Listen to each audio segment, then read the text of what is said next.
What does God want from us? Ano ang kailangan? Ano ang gusto na makuha ng Panginoon sa kanyang mga anak at sa mga sumasampalataya sa Kanya, sa mga sumasamba sa Kanya? Ito ang assignment ng bawat tao sa mundo. Ito ang assignment natin dito sa church na ito. At ito ay posibleng mangyari. Hindi ito salita lang. Kailangan ituro, kailangan maintindihan, kailangan tupadin, kailangan mapansin natin na nakakatupad tayo. Pagka hindi mo napapansin, ang sarili mo na incompliant, na gagawa mo, ay magkaroon ka ng mga questions and changes. Mga tanong sa isip mo, mga tanong sa puso mo. Tanong mo yung asawa mo, yung anak mo, yung tatay mo. Evaluate mo yung sarili mo. Through your eyes and through the eyes of the people around you, if you are being able to love the Lord your God with all your heart, with all your soul, with all your mind, and with all your strength, because it's an important task for every human being, and the person who was already saved is equipped by the Holy Spirit to fulfill this task. Ito ay isang bagay na hindi panag-inip lang o pag-asa lang. Talagang merong nakakatupad nito. At meron po tayong dapat na expectation kung ikaw ay tunay na ligtas na magagawa mo ito. Ito ay isang constant goal at isang success. Tuwing merong panahon na sa tingin mo ay okay, nagkaroon ka ng experience of love to your Lord God. So, yan po ay nahangango sa Deuteronomy chapter 6. At dito sa Deuteronomy chapter 6, sabi sa verse 5, "And thou shalt love the Lord thy God with all thine heart, and with all thy soul, and with all thy might." This is the greatest commandment, and therefore, it is the greatest failure kapag hindi natin matutupad. Every time we fail, it is a great failure. Hindi tayo na dapat na nagpapatuloy sa buhay ng mediocre Christian life. Dapat tayo ay nasa, alam niyo yung on your toes. Pag sinabing on your toes, lagi kang merong pinupuntahan na gusto mong ma-achieve, na ang hirap man abutin ay minsan naaabot mo, minsan hindi. At yung times na naaabot mo, natutuwa ka. Yan yung buhay ng mga champion. Think of a champion, no? Yung ating tennis player, pangalan niya si Ella, na nakapunta siya ron. Yung ating grandmaster sa chess, yung ating mga si Yulo, yung gymnast. Paano sila nakapunta doon? Training, failure, success, failure, success, hanggang sa napunta sila sa top of the game. Napunta sila doon sa gold medal. So parang ang mentalidad ng isang tao, ang isang Kristiyano, ay ito ay isang gold medal tuwing mahalata mo yung sarili mo that you love the Lord your God. Isang bagay na gusto mong laging nangyayari sa buhay mo. Pag hindi ka ganyan, yan yung mediocre. Haphazard, half-baked. Hindi ka talaga achiever. Kumbaga, naligtas ka lang, okay na yon. Wala ka nang gagawin na masyadong stress mo yung buhay mo para maglingkod sa Panginoon, mag-sacrifice ng mga bagay sa laman. Okay lang. Kung ano yung gusto ng laman, pagbigyan mo. Kung gusto ng church, pagbigyan mo. Kung anong mauna. So, ganyan ang average na buhay. Yan ang kadalasan, karamihan. Ganyan. Kung ano lang yung makursunadahan. Kung ano lang yung magustuhan. Minsan, nasa laman ka. Minsan, nasa mundo ka. Minsan, nasa Panginoon ka. Pero ito, ang sabi, thou shalt love the Lord thy God with all. So, ibig sabihin, all the time. 100%. All the time. All your heart, all thy heart, and all thy soul. All thy mind, and all thy strength. So, maaring bilang mga tao, sabihin natin, mahirap naman gawin yan. Ibig sabihin, wala na akong ibang gagawin, kundi puro religion na lang. Puro spirituality na lang, puro Bible na lang, yung ba ang gusto mo?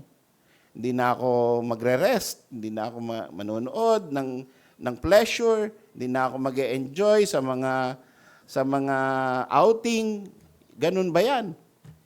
Hindi, ibig sabihin lang yan, sa lahat ng ginagawa mo na normal na activity ng tao, Panginoon pa rin lagi ang nasa 100% mind mo. Siya pa rin. Habang ginagawa mo yung pampamilya, habang ginagawa mo yung trabaho mo, habang ginagawa mo yung outing mo, habang ginagawa mo yung rest sa katawan mo kasi kailangan mo rin magpahinga, kailangan matulog. Nasa isip mo pa rin, Panginoon.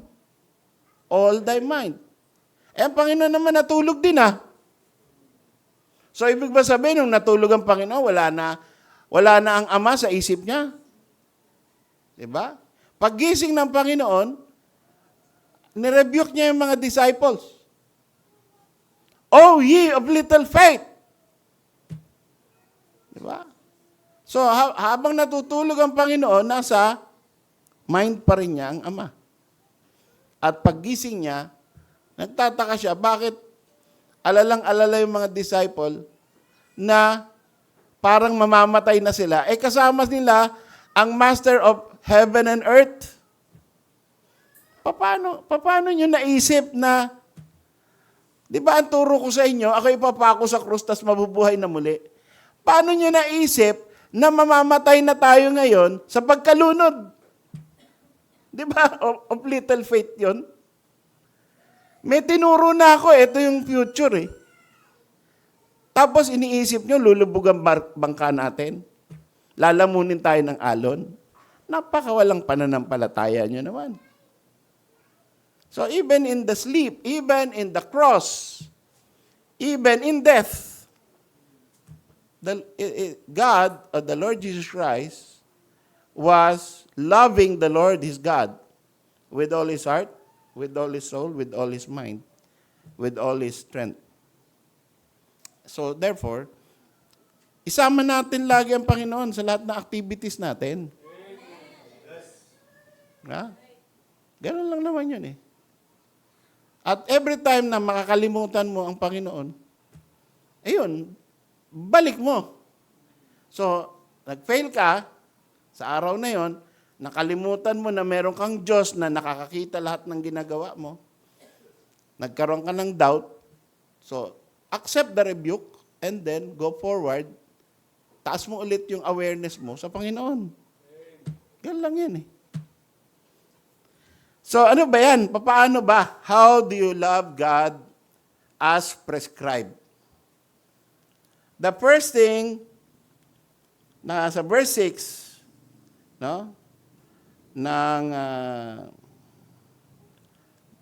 Deuteronomy 6, verse 6, binibigay tayo ng step by step. Paano mo mamahalin ang Panginoon with all your heart and with all your soul and all those things. Sabi verse 6, and these words which I commanded this day shall be in your heart. So, number 1, the Word of God, the Bible. Dati, nung sinabi ni Moses, onti pa lang ang Bible. Siguro, ganito. Teka, saan ba yun? Ito pa lang ang Bible, yan. Yan pa lang ang Bible. Ganito kanipis ang Scripture. Sabi ni Moses doon sa mga tao ng Diyos sa bansang Israel, and these words, ito lang Torah which I commanded this day, shall be in thine heart. So, ilagay nyo sa puso nyo itong mga salita na to. O ngayon, 66 na to na ilalagay natin sa puso natin. Mas matindi assignment natin. Pero you have to begin somewhere. Yung iba nga, ni hindi sumali, ni hindi nag-attempt doon sa Bible reading natin. Shame on us. Diba? Praise God for those who completed and now starting again. Pero, yung mga wala man lang attempt, hindi ako sasali dyan. Yung programa ni Pastor Nilo na Bible reading, hindi ako kasali dyan. Sila na lang. Ano utos ng Panginoon? These words, which I commanded this day, shall be in your heart. How can it be in your heart if you do not read it? How can it be in your heart if you don't find it interesting? Nagbabasa ka lang pag meron kang problema sa buhay. O meron kang tanong. Pero yung regular na pagbabasa, wala yun sa'yo. Diba? Kung ganyan ka, baguhin mo yung buhay mo. Baguhin mo kasi andyan sabi nga ng Panginoon sa Matthew 4:4, man shall not live by bread alone. So, malnourished ka, kapatid. Pag umarap ka sa isang spiritual mirror, tapos hindi mo habit yung kumakain ng salita ng Diyos, payat na payat ka. Kahit na ang taba-taba mo sa salamin, na totoong salamin, sa spiritual mirror, payat ka. Skeleton ka, kalansay ka. Dahil hindi ka nagbabasa regularly para mapunta sa puso mo yung salita ng Diyos. So, halimbawa pinataas natin kamay. Sino sa atin who reads the Bible every day, faithfully, advancing? No? Kahit na several verses lang or chapter. Diba? Yan ay ugaliin natin.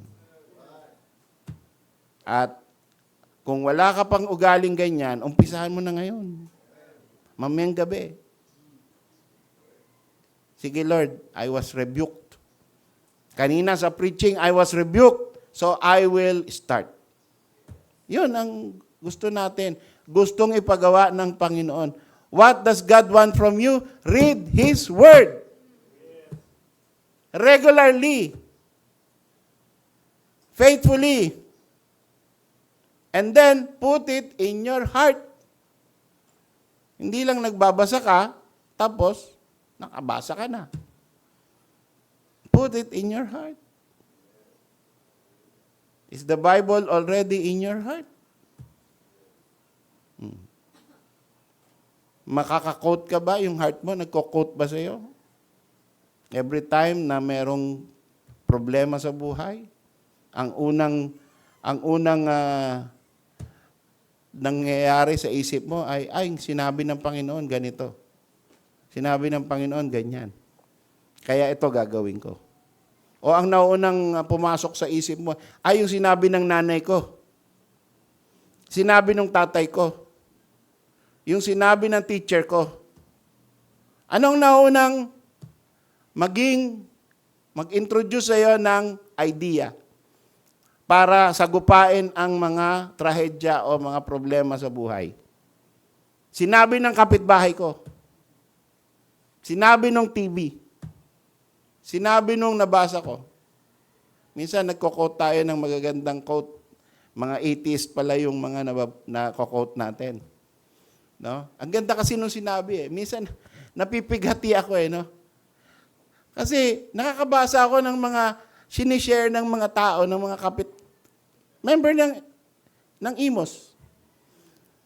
Atheist yung walang Diyos yung nagsabi. Maganda lang yung sinabi. No? Minsan sasalain nyo naman yung i-quote nyo. Wala na. Kahit ano na lang, ay maganda to. Tingnan nyo naman yung background ng author. Pwede mo namang, kung walang nakalagay na author, pwede mong i-type sa Google yung mismong phrase. Tapos magbibigay sa'yo, ito ay sinabi ni ganun. Di ba? Ay, gusto ko sanang i-share, sayang maganda. Yung pala, sinabi ng isang hindi, si Richard Dawkins pala nagsabi nun. Oh. So, you stop yourself. Kasi hindi maganda ang nagsalita. No? So, you read your Bible. I-quote nyo na lang yung Bible. Diba? I-quote mo. Ibig sabihin nun, it struck your heart, that verse. Kaya mo sinishare. May nangyari sa puso mo nung nabasa mo. That's good. Quote mo lang yung Bible. So, if your answer to this question that the Bible is in your heart is no, I hope that we feel shame in ourselves. And then make a resolution, ask the Lord God to forgive you because you have already disobeyed.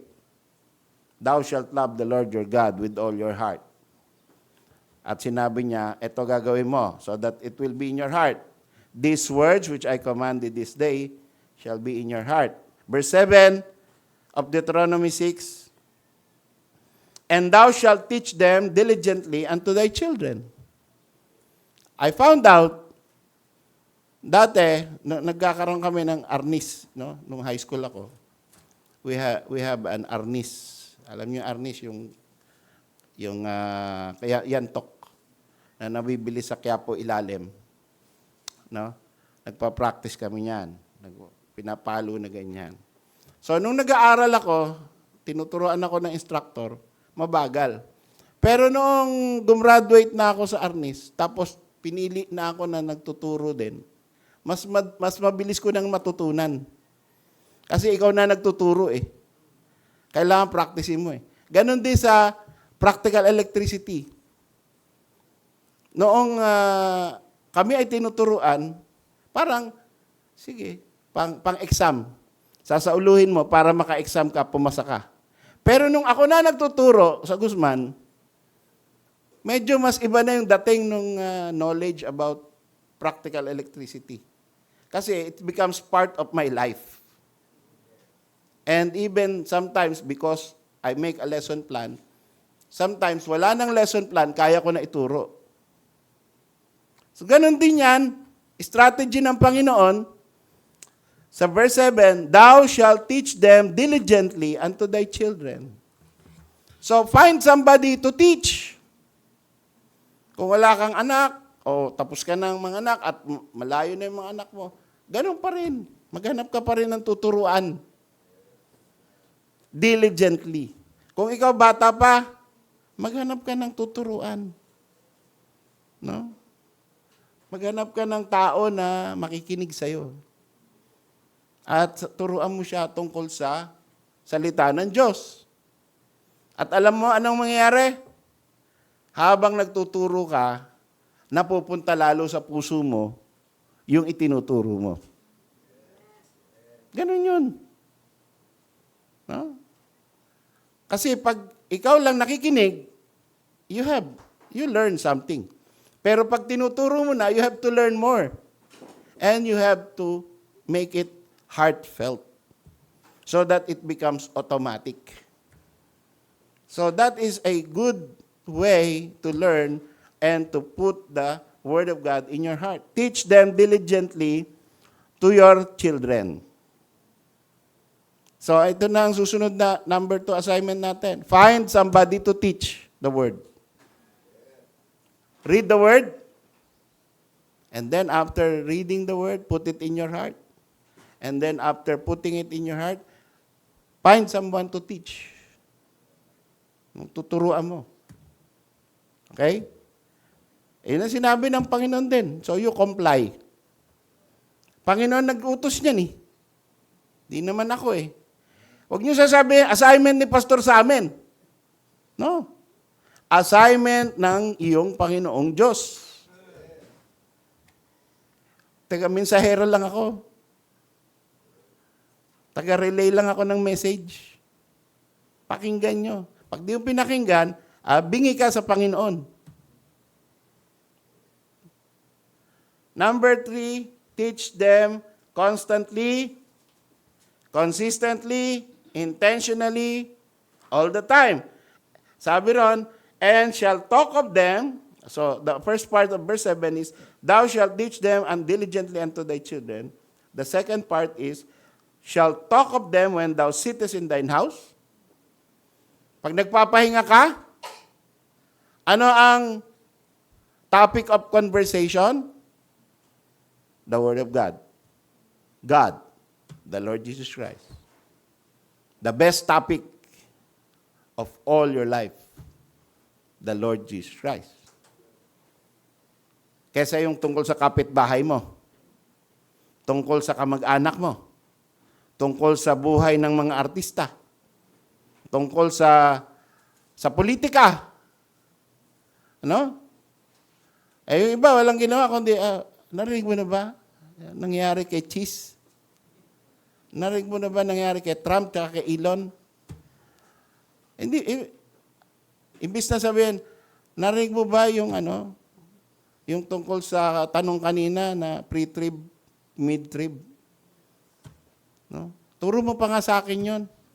Turo mo pa nga sa akin yung tungkol sa canopy of the earth na bakit hindi mapepenetrate. Or kanina, ang tanong ni Brother John, sabi niya, narinig niyo na pa ba yung continent after the ice shelves?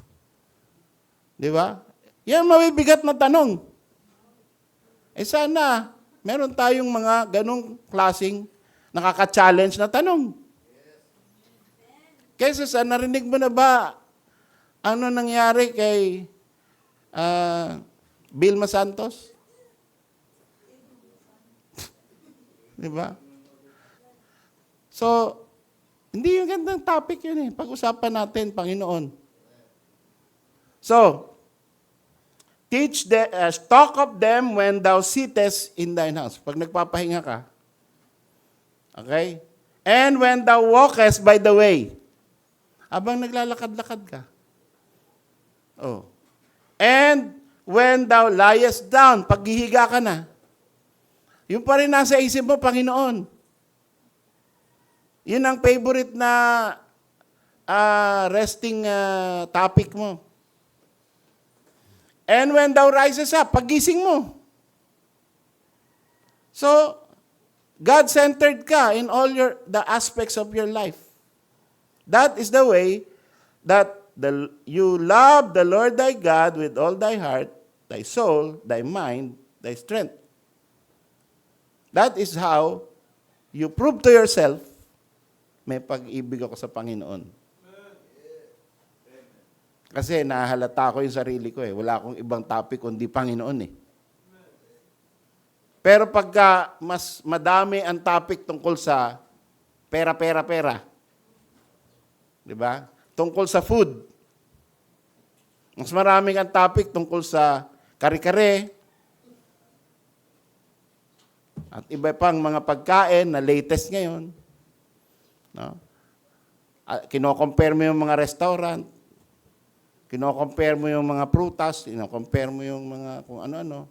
Mas marami kang alam tungkol dyan kaysa sa Panginoon. Ay, di ba? You are not compliant. When thou sittest, when thou walkest, when thou liest, when thou risest. Hindi occasional topic lang ang Panginoon. Siya ang center. Siya palagi. Occasional lang, syempre, meron kang ibang topic. Yun yung occasional. When you take, that's the break time.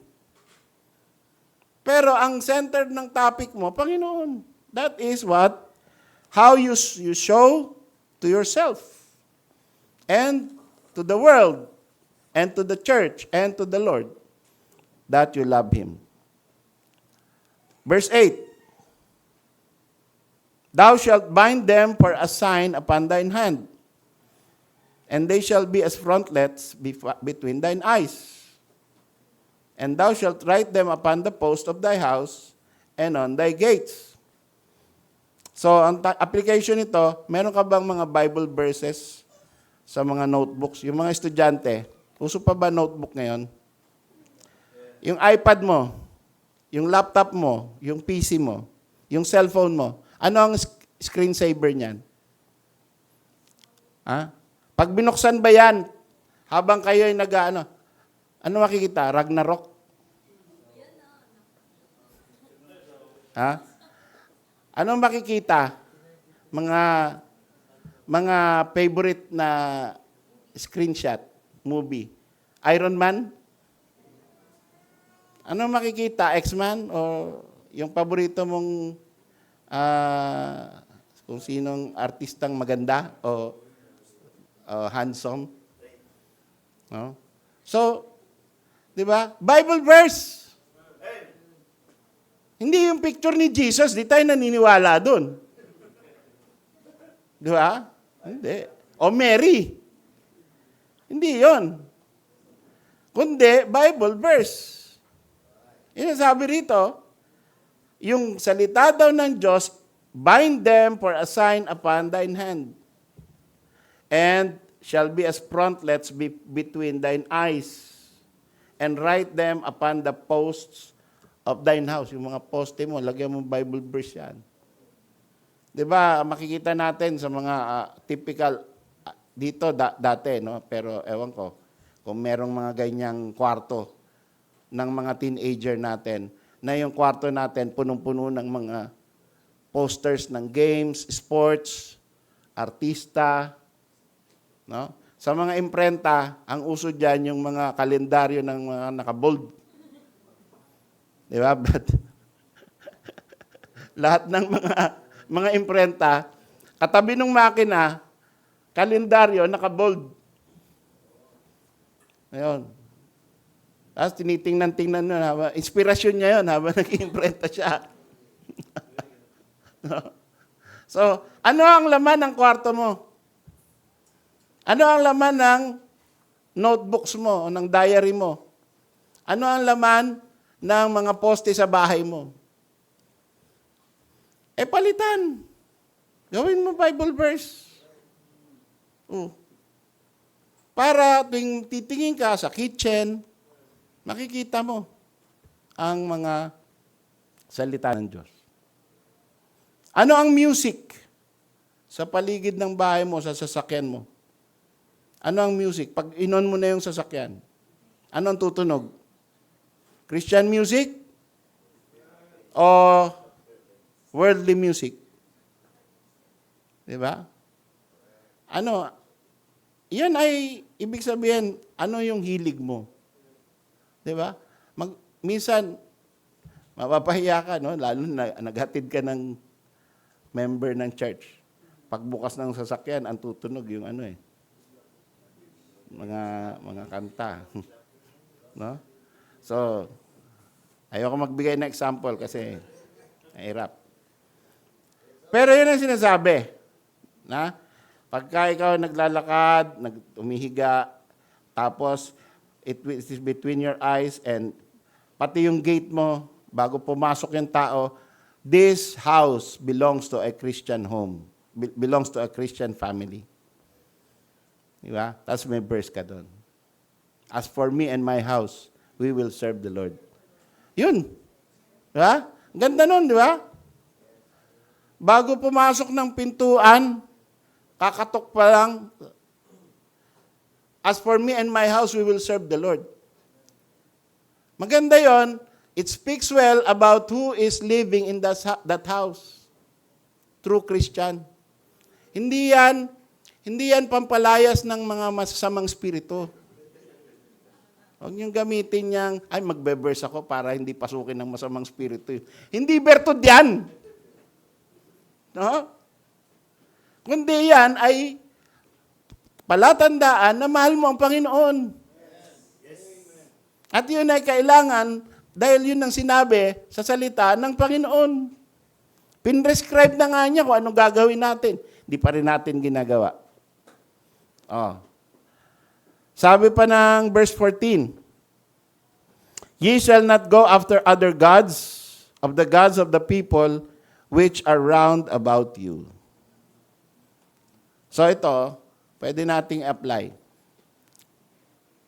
Pagka ikaw ay nasa workplace or nasa community, ikaw ba ay mas naiimpluwensyahan ng community mo o sila ang naiimpluwensyahan mo? Kasi ito, warning ng Panginoon, pagdating nyo dyan sa lugar kung saan ibibigay ko sa inyo, huwag nyong i-adapt ang mga Diyos ng mga tao dyan sa Kanaan. Kundi kayo ay aking mga anak, kayo ay aking bayan, kayo ang magiging representative ko sa lupa. Kaya dapat, from the land of Canaan, pagtira ng mga bansang Israel doon, sila yung magiging testimony, mga soul winner na mga kapitbahay na bansa ay matuto, ang totoo palang Diyos ay si Jehovah. So, sa kapitbahay ninyo, sino ang mas naiimpluwensyahan? Ikaw na impluwensyahan ng kultura ng homeowners? O ikaw ang nagiging impluwensya sa kanila? No? Mapapatunayan mo yan pag merong lumalapit sa iyo, kakatok. Bibigyan ka sobre. Support lang po kasi piyesta po natin next Sunday. Ikaw naman na gustong makipagkapit bahay, may pakisama ka, magbibigay ka doon. 100 pesos, 200 pesos. No? Para kay Santo Niño o San Molino. Nagbigay ka. Compromise. Ay, pagka may kumakatok ng, ay, sorry po. Actually, hindi ka dapat mag-sorry eh. Di ba? Ay, baptist po kami eh. Sana po umattend kayo sa Sunday sa amin. Period. Pag dinagdagan mo pa yon, away yon. Kasi sabi mo, huwag niyo pong sambahin ng mga Diyos-Diyosan nyo. Iwanan nyo na yan, kasi sa demonyo yan eh. Hindi mo ba alam? Huwag na, period na. Pero kung bold ka, bakit hindi? Gusto mo, binabato yung bahay mo. Yung aming kapitbahay, ang pastor doon yung Baptist, ang pastor doon dati, nagpaipon ng lahat ng imahen. No? Doon sa Las Piñas Baptist Church. Inipon lahat ng imahen, yung mga imahen nyo, dali nyo rito. Tapos binasag sa kalsada, sa Marcos Alvarez. Binasag. Pinagbabato sila ng mga Catholic, yung Baptist Church. So, ang tanong, tama ba yung ginawa nila o mali? Diba? Sa panahon ni Gideon, tama yon. Diba? Panahon ni Gideon, binasag niya yung imahe ni Baal, ng tatay niya. So, ito po ang sinasabi ng Panginoon, if you love the Lord your God, you shall not go after other gods. Don't mention their name, and don't be influenced by the people around about you, trying to influence you, trying to convert you, trying to compromise you. Ang trabaho lagi ng mga unsaved ay subukan, baka ikaw ay pwede nilang makompromise. Ganun lagi yan. Constant na yan. Asahan mo na yan. Kaya ikaw, since alam mo na yan, ikaw din, gusto mo naman silang makuha para sa Panginoon. So, banggaan. Hindi yung pakisamahan. Di ba? Ikaw gusto mo silang mapunta sa kaligtasan. Sila naman gusto nilang mapunta ka sa imahen. O di, dapat ano ka, hindi mo yung tatanong sa pastor, Pastor, pwede rin ba ako minsan magsimba sa Katoliko? May mga nagtatanong sa akin yan eh. Pastor, pwede ba akong maging ninong sa binyag? Papasok ako ng church. Pwede ba ako umattend sa kasal na makikiluhod ako? Di ba, sinabi ng pare, all kneel. Ikaw naman, luluhod. Sa simbahan ka nila eh. Diba? Kailangan matibay ka na eh. Alam mo nang gagawin mo, if you love the Lord thy God, don't bow to the other gods. Another prescription, verse 15, for the Lord thy God is a jealous God. So, huwag mong gagawin yan dahil ang Panginoon natin, seloso. Kahit picture ni Mary, picture ni San Agustin, picture ni Molino, picture kung kanino man, no? Huwag mong luluhuran yan. Huwag mong aalayan yan ng sampagita. Kung nakabili ka ng kotse na mayroong picture dyan, kayurin mo na agad. No? Dahil ang Panginoon ay mapanabughuin. He is a jealous God. Lest the anger of the Lord thy God be kindled against thee and destroy thee from off the face of the earth. Minsan, meron tayong mga problema sa buhay, parang hindi tayo makaangat-angat. Hindi natin nahalata, merong issue ang Panginoon laban sa atin. Bakit kaya ganun, Pastor? Meron na akong deal na maganda eh. Makakakuha ako ng malaking pera eh. Naunsyami. Parang ayaw ng Diyos na yumaman ako. Ganun ba yon, Pastor? Ay, hindi ko na masasagot yan. It's between you and God. Pero examine mo yung buhay mo. Baka meron kang issue sa Panginoon. Eh sabi ng Panginoon, pag may issue ka sa akin, I am a jealous God. I will be angry and I will destroy thee. Oh. So, that's between you and God. Hindi ko pwede sabihin, nung bata-bata ka pa, sumamba ka, ayan yan. Kaya ka nagkakaganyan ngayon dahil dun. Hindi ko alam yun. Hindi natin mako-correlate yan.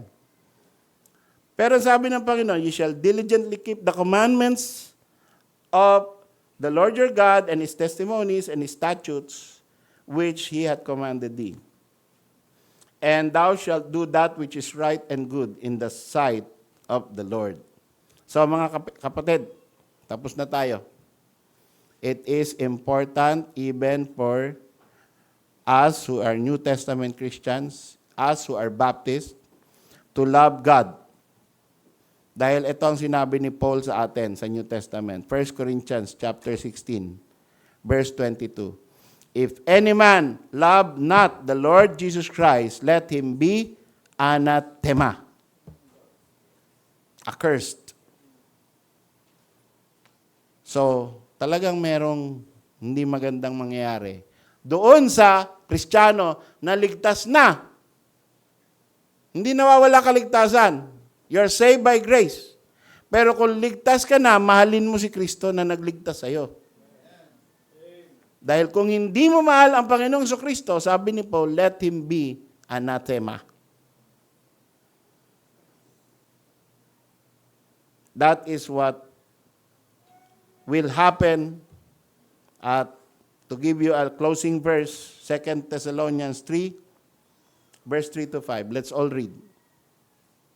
2 Thessalonians 3, verse 3 to 5. The Bible says, but the Lord is faithful, who shall establish you and keep you from evil.